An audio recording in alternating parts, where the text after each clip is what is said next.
All right, YouTube. Some time ago, I wrote a fairly short booklet on ASMR and the occult.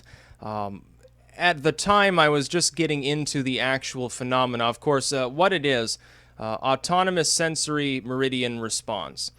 Specifically, what it relates to is a feeling of tingling or another sensation over part or all of the body, sometimes with a mental aspect as well, a very calming sensation, triggered by certain sounds, certain motions. Some people have said that, like, the hand motions I make do the same thing for them.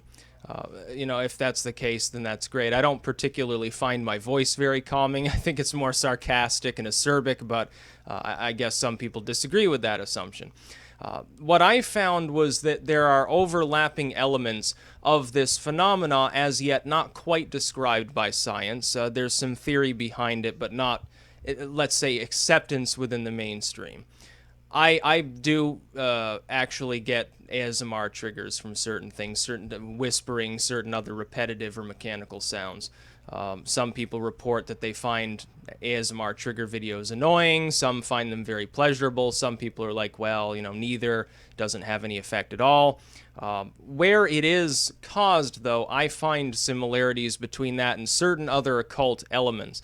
Especially from the Eastern arts. Not so much Western occultism. Western occultism, in many cases, if you're looking at like Renaissance medieval literature, you're talking about draw this figure on the ground, invocate this in Latin with two black candles, and Satan appears, or your archangel appears, or some being, some cosmic force appears, or you obtain some sort of divine thing, protection on a voyage, your cabbages grow bigger, whatever it happens to be. Or it's folkish in nature. It's a lot of herbalism, natural lore.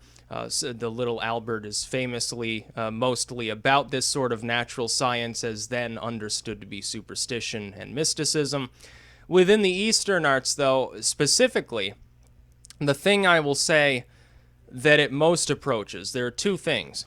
First, from the concept of New Age psychedelic spirituality, the sensation given by certain psychedelics, the exact same physical tingling sensation that I notice when triggered by ASMR in some way, is roughly or almost exactly the same as the same physical sensation I got while on Morning Glory, while on LSD, any of that family of substances. I also noticed a similar sensation limited to the spine primarily on mescaline. Psilocybin didn't do it. Salvia didn't really do it. Amanita kind of, it depends on the dose. As we all know, Amanita can either do nothing, be a psychedelic, or be a deliriant depending on how much you take. And doses may vary by body weight, batch of mushrooms, how they were prepared. Very, very arcane. Deliriants don't do that. Marijuana, to some degree. With marijuana, it's more of a primer for outside sensations, I think. Whereas on some of the psychedelics, they themselves trigger it. So that would be the first aspect. The second would be the Kundalini, Tales of the Serpent Fire within Eastern lore. The physical aspect of the Kundalini awakening, moving, energizing the chakras, moving through the body, especially along the spine, from the root down up to the top, is similar, I would say. Now, ASMR isn't necessarily limited to just that part of the body. It can be a tingling literally from head to toe and everywhere in between. Some people make it sexual. I prefer to think of it as non-sexual and simply incidentally so when it's made to be the same, as in somebody's combining triggers of ASMR with something like girlfriend roleplay or something like that. That doesn't do anything for me, per se. I guess other people enjoy it. And the Kundalini does sort of overlap with the sacred sexuality stuff as well, the combining of male and female, the divine orgasm, whatever it happens to be, the tantric awakening.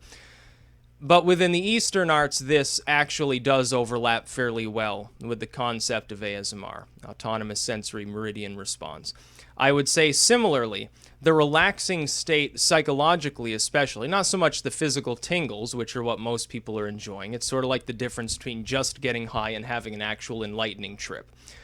Aside from that, there is also the psychological relaxing aspect. I would liken it to chamomile tea or valerian or one of the other sedatives or some relaxant material that you could take. It could be a meditation aid. It could certainly stand in to help, especially someone like myself with diagnosed as having ADHD. And I'm not a big believer in such labels, but diagnosed as having it. I tend to be a bit off the wall. I jump from topic to topic. I'm very eclectic. I do that all day.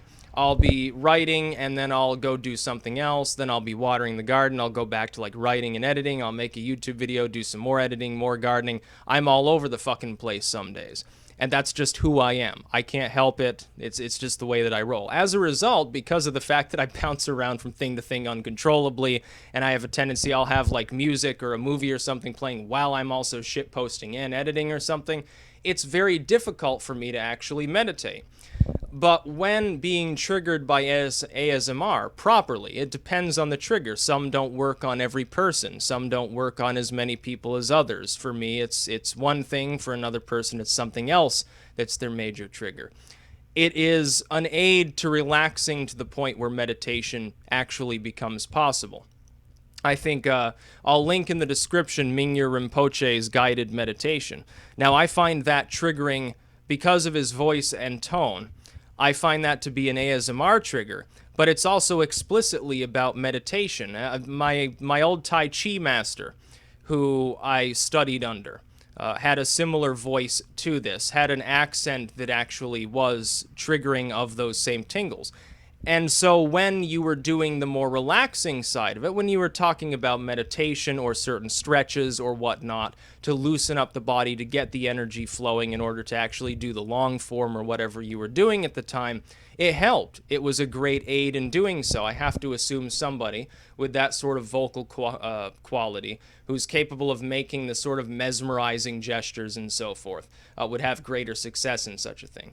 It also crosses over literally with mesmerism. There's a lot of hypnosis role play involved with ASMR, and it does appear to overlap that same psychosomatic state that is delivered during hypnotism, during mesmerism, could indeed be a similar, not the same, but a similar thing that's done. I also noticed it seems like a fairly large majority of ASMR artists that are out there making videos to trigger these things are female.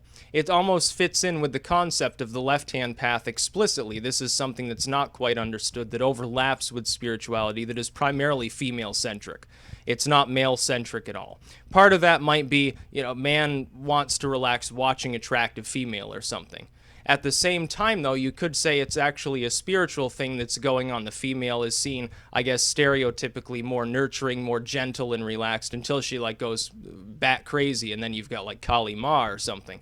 Until then, it's sort of more nurturing and motherly, whereas men, more mechanical, more interested in order and routine and things like that. ASMR isn't necessarily following that prescription. So that's there's a link in the description to the tract which I wrote on the concept. I will be remaking that. I want to make it a little longer because I've actually found more similarities since I wrote that.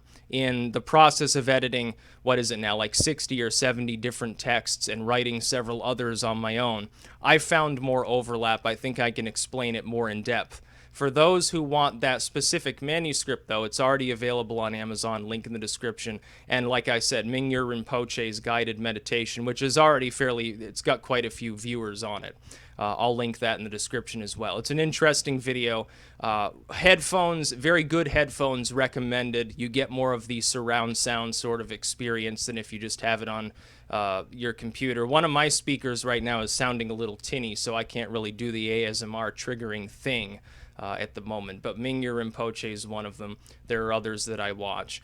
I'm subscribed to several of them as well. Often, I find that someone who's made videos related to something totally different, occultism, whatever it happens to be, they are triggering the ASMR, and they don't even, in many cases, appear to know that it exists as a phenomena. So that's about all. Another Occult video 48, I believe now. Peace out.